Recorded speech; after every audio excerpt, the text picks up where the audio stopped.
Welcome to Unbound Gravel 2022. This was the 100-mile ride. This was not only my first gravel bike race, the first one I ever tried to do a video on. I learned a lot on both issues, as you'll see. Here we are after having passed through town, just starting gravel. It's the first time I've ever raced gravel, this point right here. You see the heavy clouds actually made for a fantastic first half of the race. Weather was nice and cool. Road was hard packed. Really cruising was easy. I didn't do a great job of capturing a lot of the flat tires you saw along the way, but I did want to give a sense here in the early part of the ride. You can see mostly flat with some gradual uphills for the first half of the race, maybe a little more than a half the race. But as long as you stayed in the center part of the lane, you were fine. If you got out towards the edge, I ended up seeing quite a few people with flats throughout the ride. I was running Pirellis, the Cinturados, and was very fortunate, had zero problems with the tires throughout the race. Really liked the choice of tire for this ride until it started raining and the end to see the mud, and you really didn't quite have the grip that you want. But the first half, 3/4 of the ride, you had a lot of gradual uphills. You see it here. Camera doesn't really do it justice.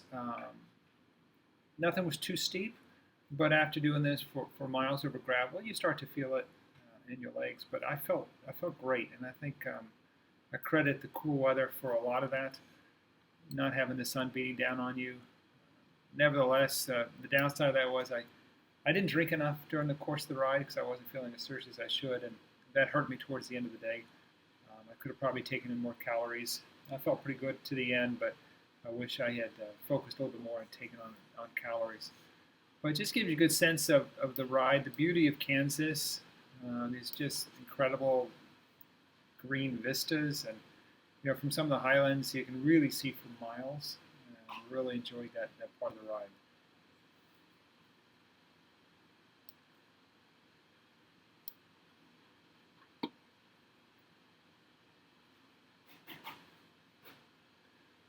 So in this stretch here, I just want to give everyone a sense of the kind of pace we're going. I went into this race, I approached it like I do a marathon, which is I wasn't really racing anybody else. I had a good sense of the pace that I wanted to keep. I was shooting for 15 miles an hour, and I ended up finishing the ride just under 15. And considering I spent about 20 minutes getting out of the mud at the end, had that not happened, I would have probably been right at 15. So it kept me from going into the red, from pushing with groups that I probably wasn't prepared to ride with. And it really, for me, made it a fun ride, and that I was just riding as myself, see how well I could do during the course of the day. I usually do feel good on climbs, and you can see us passing some riders here. I try to do my best not to do what the rider in front of me was doing, is getting out of the saddle. I just tried to stay at a good, steady pace, one that was comfortable for me. So more here.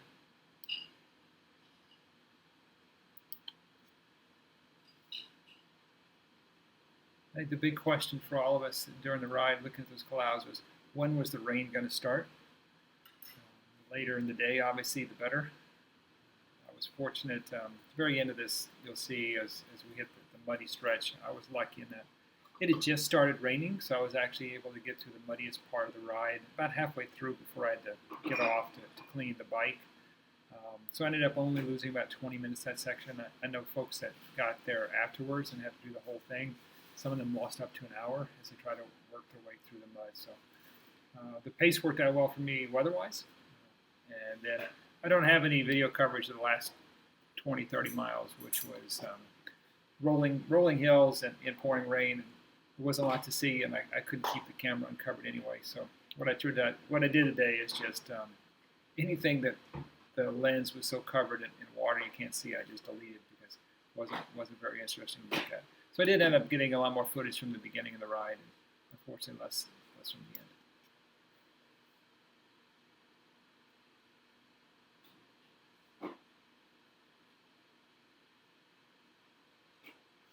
Anyway, at this point, I'm cruising. I'm feeling great, very comfortable.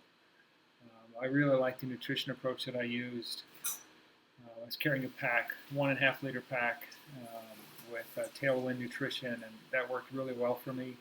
My only regret was not being a little more focused on my drinking, so I could have taken in more calories during the ride. Also took some waffles with me, the small ones, and supplemented. Here we are. That's some top of one of the climbs, cruising through and getting ready to hit some of the downhills.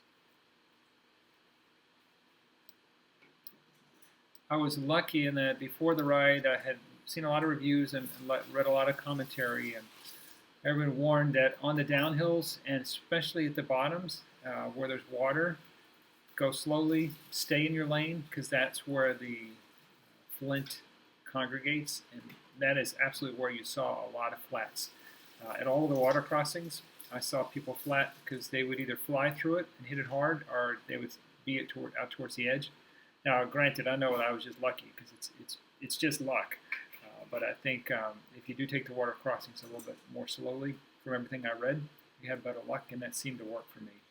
You just see there, there was a very small water crossing. We actually had a couple of pretty significant water crossings, including one where both feet got wet pedaling through the water. Unfortunately, I didn't get that on video.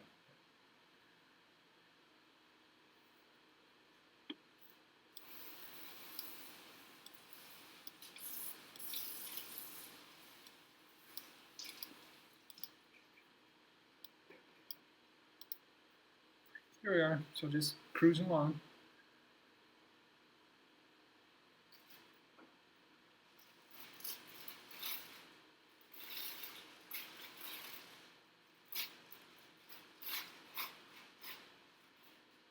This is about the only part of sunshine I saw until the very end of the ride when the rain was coming to an end. Saw some sun.